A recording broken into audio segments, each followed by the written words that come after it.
Hey everyone, I just read the most amazing book. Actually, I listened to it and I wanted to share my takeaways from it because I thought it was really powerful, and I really recommend anyone who is building a network marketing business, or for that matter in sales, to read this book.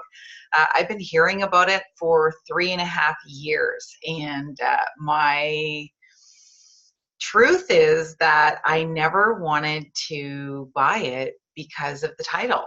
And I am very much about positive affirmation and the words that we use. I'm really aware of the words that I use in my day-to-day language. So I strayed away from this book because of the title.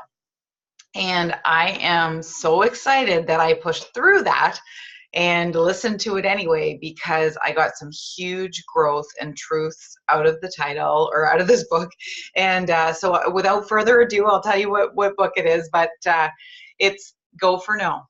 And like I said, I've been hearing about it for 3.5 years. And sometimes along the way, I would hear people saying they were going for no. And it always kind of, I don't know, made me feel like bristly, like resistant, because why would I go for a no when I want a yes? And so what I learned after listening to this book was that the power of going for no is so great compared to going for yes. And this is why.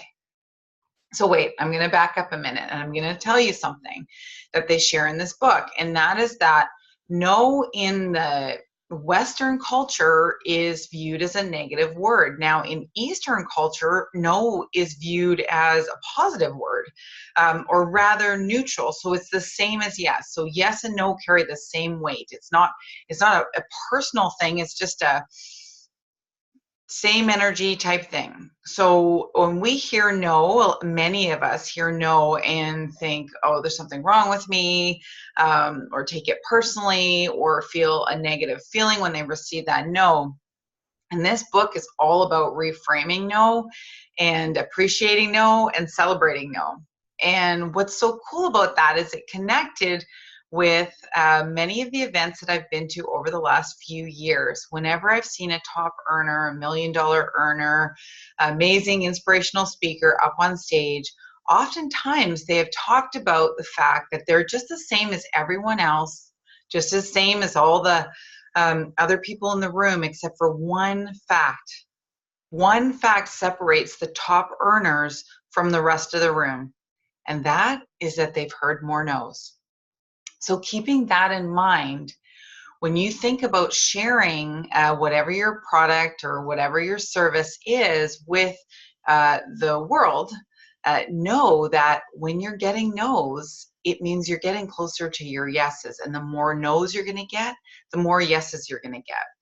And just as an example, if you were to go out there and show 10 people, show them your product, show them your service, and you showed 10 people and one person signed up out of the 10, 9 no's, 1 yes. So really what that means is, let's just say that 1 yes means $1,000 to you, or $500 to you, $20 to you. Divide it by 10, and that's what each no, the yeses and the no's all equal the same.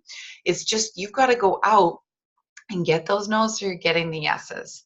Now, my favorite example of this is, and I'll use a sales example, but this is in goal setting. So many people set sales goals in a yes type format. So I've got to go out and sign up 3 people this week, or get 3 new customers this week, or 3 new reps this week, whatever it is. You need to go out and get, let's just say you need 3 yeses in the week. Okay, so that's the goal that you set for yourself. Now, if you set that yes goal, the typical salesperson, if they have a great Monday morning, they make 3 calls and they get 3 yeses, they've hit their quota, they've hit their goal, and for the rest of the week, they're not really feeling like they need to do much because they've already hit this 3 goal that they've set for themselves. Now, if you set a no goal, so not no goals, but a goal for how many no's you're going to receive throughout the week, then that's going to look really different. Because if on Monday your first 3 calls end up in 3 yeses, you still need to go out and get 20 no's. Let's say you set a 20 no goal for the week or a 20 no goal for the day. Whatever your goal is, you set it. And so you've got 3 yeses. You still need to make at least 20 more phone calls. Now imagine if you were to do that. Imagine what your sales would be if you didn't set yes goals and stop, but rather set no goals and you don't stop until you've hit those goals. So I just got really excited about that. I actually had done a presentation on Monday for someone, and they got back to me yesterday and they told me no. And, you know, it's so funny because I was like, ooh, I got another no, because ever since I shifted and listened to this book, this was Thursday I listened to the book. Ever since I've shifted, I had a mindset shift with my no's. Now I can tell you that that no would have like mini crushed me. It was a big account, and it would have mini crushed me normally, but it didn't mini crush me. It just made me excited because I got another no. And I know that there's going to be lots of no's in my future, just like there's going to be lots of yeses in my future.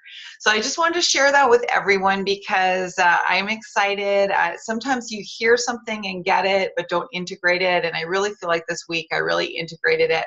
I was celebrating my no's, and it felt so much better than feeling sad about my no's. So I hope everyone has an amazing day, and thanks for listening.